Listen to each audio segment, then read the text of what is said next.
और क्या ईरान जंग का दूसरा चरण अगले कुछ घंटों में शुरू हो सकता है? क्या युद्ध विराम संधि टूटने वाली है? इस सवाल की वजह बीते 24 घंटे में दिखा ईरान युद्ध 2.0 का ट्रेलर है। अमेरिका ने ईरान पर एक बार फिर हमला किया है, लेकिन इस बार मुस्तफा ने जवाब देने में वक्त नहीं लगाया। अमेरिकी एयर स्ट्राइक के कुछ देर बाद ही ईरान ने कुवैत पर मिसाइलें दाग दी, जिसके बाद पूरे अरब में अलार्म बज उठे। डर है कि अमेरिका और ईरान के बीच युद्ध विराम कभी भी खत्म हो सकता है। अमेरिका ने एक बार फिर ईरान पर हमले किए। हॉर्मुज के पास गेरुक, सिरिक और केशम द्वीप पर एयर स्ट्राइक की। अमेरिकी हमले के तुरंत बाद ईरान ने फतेह 110 मिसाइल से हमला किया। ईरान के टारगेट पर कुवैत में मौजूद अली अल सालेम एयरबेस था। अगर आक्रामकता दोहराई जाती तो इसका जवाब पूरी तरह से अलग होगा, जिसमें बड़े पैमाने पर तबाही तय है और इसकी पूरी जिम्मेदारी अमेरिका की होगी। ईरान में 4 अलग अलग जगहों पर एयर स्ट्राइक की। हॉर्मुज के मध्य में मौजूद केशम द्वीप और सिरी द्वीप पर हमले किए गए। हॉर्मुज के मुहाने पर मौजूद गुरुक तट के पास भी एयर स्ट्राइक की गई। यहां रडार और ड्रोन स्टेशन अमेरिका ने तबाह कर दिए। गुरुक के पास मौजूद सिरीक पर भी हमले किए गए। यहां कम्युनिकेशन टावर और अंडरग्राउंड मिसाइल बेस पर एयर स्ट्राइक की। दावा है कि कम्युनिकेशन टावर को अमेरिका ने पूरी तरह से नष्ट कर दिया। गुरुक और सिरिक की दूरी केशम द्वीप से करीब 100 से 110 किलोमीटर है। ये दोनों हॉर्मुज के मुहाने पर मौजूद हैं। भौगोलिक स्थिति के कारण IRGC ने सिरिक और इसके आसपास अपने कई महत्वपूर्ण कम्युनिकेशन टावर, रडार सिस्टम और मिसाइल लॉन्च पैड बनाए हुए हैं। इसे ईरान हॉर्मुज के प्रवेश द्वार की तरह इस्तेमाल करता है। यहां से ईरान अमेरिकी सेना की गतिविधि पर नजर रखता है, जो ओमान की खाड़ी में मौजूद है। एक्सपर्ट्स इसे केशम द्वीप की सुरक्षा कवच की तरह मानते हैं। अगर अमेरिकी नौसेना को केशम द्वीप तक पहुंचना है तो सबसे पहले इस प्रवेश द्वार को तबाह करना होगा। यही वजह है कि अमेरिका ने यहां बड़े हमले किए। रिपोर्ट्स की माने तो ईरान ने अपने प्रमुख अंडरग्राउंड मिसाइल बेस के प्रवेश द्वार खोल दिए। जाग्रोस पर्वतमाला के नीचे बने देजफुल अंडरग्राउंड मिसाइल बेस के 90% प्रवेश द्वार खोले जा चुके हैं। यहां ईरानी सेना की आवाजाही पहले की तरह शुरू हो गई है। जाग्रोस पर्वतमाला का एक हिस्सा करमनशाह प्रांत से भी गुजरता है। यहां भी ईरान के अंडरग्राउंड मिसाइल बेस मौजूद हैं। दावा है कि इनके प्रवेश द्वार भी खोले जा चुके हैं। हॉर्मुज स्ट्रेट के मध्य में मौजूद बंदर अब्बास की अंडरग्राउंड मिसाइल सिटी को पूरी तरह से शुरू किया जा चुका है। यहां मौजूद सड़कों की मरम्मत भी ईरानी सेना कर चुकी है।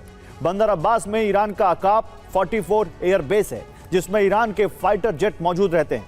ये एयरबेस पहाड़ों के नीचे बना है। इसे भी ईरान ने फिर शुरू कर लिया है। बुशहर में मौजूद अंडरग्राउंड मिसाइल बेस के प्रवेश द्वार भी खोले जा चुके हैं। दावा है कि यहां ईरान की खुर्रम शहर बैलिस्टिक मिसाइलों का बड़ा जखीरा मौजूद है। रिपोर्ट की माने तो 40 दिन के युद्ध के दौरान अमेरिका ने ईरान की 18 अंडरग्राउंड मिसाइल सिटी पर हमले किए थे। मिसाइल सिटी में मौजूद 69 प्रवेश द्वार अमेरिकी हमलों में तबाह हो गए, जिसकी वजह से ईरानी सेना इनका इस्तेमाल नहीं कर पा रही थी। लेकिन युद्ध विराम के दौरान ईरान करीब 60 प्रवेश द्वार खोल चुका है। यानी ईरान सैन्य शक्ति के मामले में लगभग उसी स्थिति में पहुंच चुका है जहां वो 28 फरवरी को युद्ध शुरू होने से पहले था। और हॉर्मुज को लेकर अमेरिका पूरी तरह से मजबूर नजर आ रहा है। ट्रंप ना तो कूटनीति से हॉर्मुज को खुलवा सके, ना ईरान पर दबाव बना सके और ना सेना की ताकत का इस्तेमाल कर सके।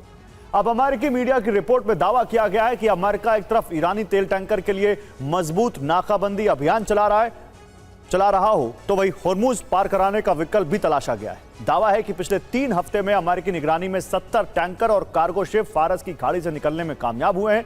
दावा है कि अमेरिका ओमान के मुसंदम प्रायद्वीप का इस्तेमाल कर रहा है।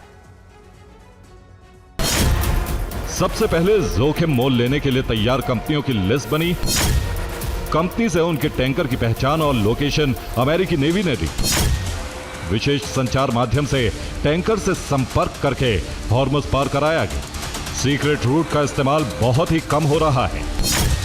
हर क्रॉसिंग के बाद 8 घंटे का विराम लिया जा रहा है। जहाज से निकलने वाली हर फ्रीक्वेंसी को बंद किया जा रहा है। अमेरिका अब तक 116 शिप को वापस लौटा चुका है। 1 मार्च से 19 मई तक 895 शिप हॉर्मुज के पार गए हैं। 40% शिप ने अमेरिका के सीक्रेट रूट का इस्तेमाल किया है। अमेरिकी नेवी को ओमान में 2 हिस्सों में बांटा गया है। एक टीम का काम हॉर्मुज की तरफ आ रहे जहाजों को रोकना है। दूसरी टीम का काम हॉर्मुज पार कर रहे शिप को सुरक्षा देना है।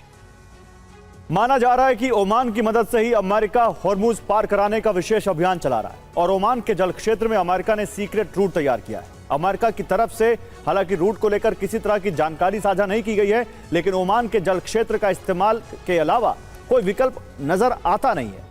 माना जा रहा है कि हॉर्मुज के करीब ओमान का मुसंदम प्रायद्वीप इस वक्त सबसे अहम ठिकाना है, जहां से अमेरिका को अभियान चलाने का विकल्प मिला है। अमेरिका के अभियान के तहत 21 दिन में 70 शिप हॉर्मुज पार कर चुके हैं। सभी टैंकर या कार्गो शिप अमेरिकी नेवी की निगरानी में हॉर्मुज पार कर रहे हैं। इस दौरान ईरान से बचने के लिए टैंकर का ट्रांसपॉन्डर बंद किया जा रहा है। अमेरिका का दावा है कि उसने हॉर्मुज का विकल्प तैयार किया है, लेकिन 24 घंटे में इस रूट से सिर्फ 3 शिप ही जा रहे हैं। पहले 100 से 130 शिप हॉर्मुज पार करते थे, अब अमेरिका सिर्फ 3 शिप को पार करवा रहा है। ऐसे में तेल और गैस की किल्लत दूर नहीं हो सकेगी, जो ईरान को हॉर्मुज में टोल नहीं देना चाहते, जो खाड़ी में शिप छोड़कर बैठे नहीं रहना चाहते, जो तेहरान से किसी तरह का संपर्क नहीं करना चाहते। और हॉर्मुज स्ट्रेट 34 किलोमीटर चौड़ा है। इसमें 28 किलोमीटर उथले पानी वाला हिस्सा है, जहां जहाज फंसने का खतरा रहता है। ईरान युद्ध शुरू होने से पहले यहां 2 शिपिंग लेन थी। पहली इनबाउंड लेन, जिससे फारस की खाड़ी में जहाजों की एंट्री होती थी, और दूसरी आउटबाउंड लेन, इससे शिप फारस की खाड़ी से एग्जिट करते थे। ईरान युद्ध के बाद हॉर्मुज पर ईरान का कंट्रोल है। ईरान ने इन दोनों शिपिंग लेन के रास्ते पर समुद्री माइन बिछा रखी है, जिसकी वजह से इन लेन से गुजरना बेहद खतरनाक है। माइन की चपेट में आकर शिप तबाह हो सकते हैं। ईरान ने यहां 2 नई शिपिंग लेन तैयार की है। ये लेन भी इनबाउंड और आउटबाउंड की तरह है। इनके जरिए फारस की खाड़ी में एंट्री और एग्जिट होती है। इन्हें लारक द्वीप और बंदर अब्बास के पास बनाया गया है, लेकिन यहां से सिर्फ ईरान की मर्जी से और टोल टैक्स चुकाकर ही निकला जा सकता है। अब दावा है कि अमेरिका ने अपनी सीक्रेट शिपिंग लेन तैयार की। हालांकि ये डबल लेन नहीं है, सिर्फ एक सिंगल लेन है, यानी एक बार में एक ही जहाज यहां से गुजर सकता है। इस लेन को ओमान के समुद्री क्षेत्र के बिल्कुल पास बनाया गया है। ये ओमान के मुसंदम प्रायद्वीप के करीब से होकर गुजरती है। दावा है कि इस लेन को तैयार करने के लिए ईरान की कुछ माइंस भी हटाई गई हैं। जहाजों की सुरक्षा के लिए अमेरिका ने ओमान के जल क्षेत्र में एक बड़ा सुरक्षा घेरा भी तैयार किया है, जिसमें अमेरिकी डिस्ट्रॉयर, हेलीकॉप्टर और फाइटर जेट शामिल हैं, जो हर वक्त यहां निगरानी कर रहे हैं।